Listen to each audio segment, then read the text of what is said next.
दिनांक 20/9/25 रोजी संध्याकाळी 6:30 वाजल्या दरम्यान MIDC पोलीस ठाणे हद्दीतील 307 मधील गुन्ह्यातील आरोपी नामे विकास उर्फ विकी डोलारे आणि विशाल शिंदे यांना कोर्टाने जामीन मंजूर केल्यानंतर 6:30 वाजता त्यांची सुटका झालेली होती।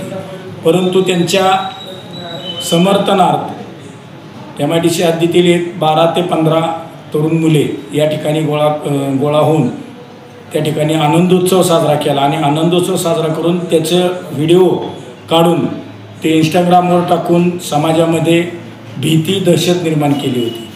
ही इंस्टाग्रामवर पोस्ट पाहिल्यानंतर त्यांना शोध घेऊन त्यांच्यावर कारवाई करून त्यांना आणून त्यांच्यावर महाराष्ट्र पोलीस अधिनियम 120, 135, 37, 3 प्रमाणे कारवाई करण्यात आलेली आहे। नागरिकांना काय आव्हान असेल? नागरिकांना आव्हान आहे की जे गुन्हेगार आहेत, जे जामिनावर सुटतात, त्यांच्या समर्थनार्थ जर कुणी जेलच्या बाहेर आनंदोत्सव साजरा करत असेल तर त्यांच्यावर यापुढेही अशाच प्रकारे कारवाई करण्यात येईल।